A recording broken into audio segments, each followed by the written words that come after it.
Halo Sobat Mimpi, selamat datang di podcast Obrolan Mimpi. Tempat di mana mimpi itu bukan hanya sekedar jadi bunga tidur, tetapi menjadi bahan obrolan yang seru, aneh, dan penuh dengan tanda tanya.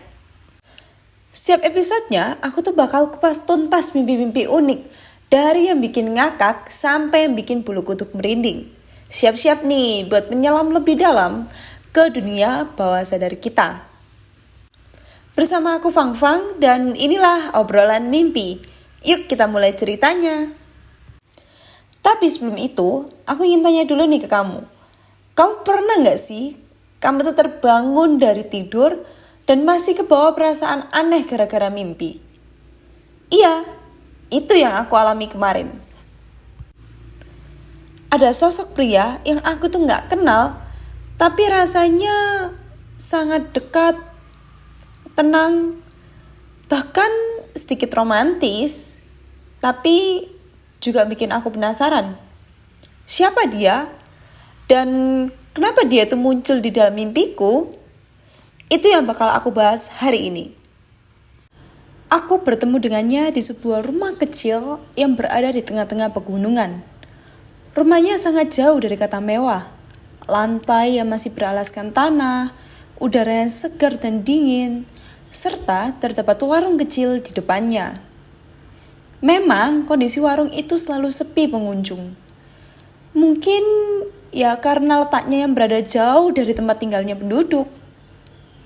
Di rumah itu tinggallah ibu-ibu tua yang umurnya sekitar 60 tahunan. Sebut saja nama beliau Bu Wiwit. Bu Wiwit ini orang yang sangat baik dan ramah kepada orang lain. Aku aja disebut baik oleh beliau. Dan kita mengobrol panjang lebar tentang segala hal. Saat kita sedang asik mengobrol, tiba-tiba di depan warung Bu Wiwit dikepung oleh segerombolan anak muda yang memakai motor gedenya. Awalnya sih aku kira mereka preman atau geng motor korak gitu. Tapi aku salah. Di balik tampangnya yang seram, ternyata mereka semua itu baik. Mereka turun dari motornya dan langsung memberikan salam yang hangat kepada Bu Wiwit. Pria ini bertubuh besar, tinggi, gagah dengan style yang anak muda banget dan keren. Dan yang paling gak masuk akal, pria ini tuh bisa membuatku terpukau hanya dalam satu kali melihatnya. Memang aku nggak ingat jelas wajahnya seperti apa. Tapi ini benar-benar pria yang sangat-sangat ganteng dan idamanku banget. Dia dan teman-temannya masuk ke dalam warung Bu Wiwit dan duduk-duduk santai di sana sambil memesan sesuatu. Bu Wiwit dengan sikapnya langsung menyiapkan pesanan-pesanan mereka.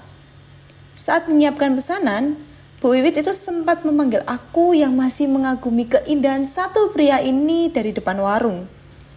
Beliau minta tolong kepadaku untuk membantu menyiapkan kopi dan teh pesanan anak-anak muda itu. Aku langsung membantu meracikan kopi dan teh yang spesial buat mereka. Dan aku memberikannya kepada mereka.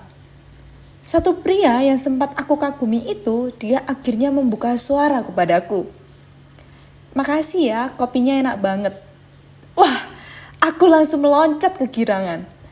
Lalu aku kembali masuk ke dalam rumah Bu Wiwit untuk mengambilkan gorengan. Saat aku berbalik badan, ternyata si pria ini tuh ada tepat di belakangku. Dia memandangku dengan penuh kekaguman dan dia juga sempat membantuku untuk menyiapkan pesanan-pesanan yang lainnya. Setelah semuanya pesanan itu sudah keluar, tiba-tiba dia itu menggandeng tanganku dan mengajakku untuk ke halaman belakang dari rumah Bu Wiwit. Pemandangan di belakang rumah Bu Wiwit ya memang sedikit agak menakutkan karena hanya terdapat pepohonan yang rimbun. Tapi karena suasana hatiku yang sedang gembira ini, aku gak merasa takut sama sekali. Dia mengajakku untuk menaiki bukit-bukit yang ada di sana. Dia juga selalu membantuku saat menaiki bukit-bukit itu. Happy banget rasanya. Tetapi saat sudah mencapai di puncak bukit yang tinggi, teman-temannya keluar dan memanggilnya untuk segera kembali karena hari sudah mulai gelap. Ya, sedih banget deh rasanya ditinggal cowok yang seperfect itu. Itu dia cerita dari mimpiku semalam. Gimana menurutmu tentang mimpi yang kali ini? Jangan-jangan kamu juga pernah ngerasain hal yang serupa kayak aku. Terus, buat kamu yang punya mimpi-mimpi yang aneh, yang seru, yang mau aku ceritain, kamu bisa langsung tulis di kolom komentar ya. Siapa tahu bisa aku bawakan di episode selanjutnya. Jangan lupa untuk like, komen, dan subscribe buat dukung channel ini terus ya. Dan nyalain tombol notifikasinya biar kamu gak ketinggalan cerita-cerita yang unik dari mimpi-mimpi ini. Sampai jumpa di obrolan mimpi berikutnya.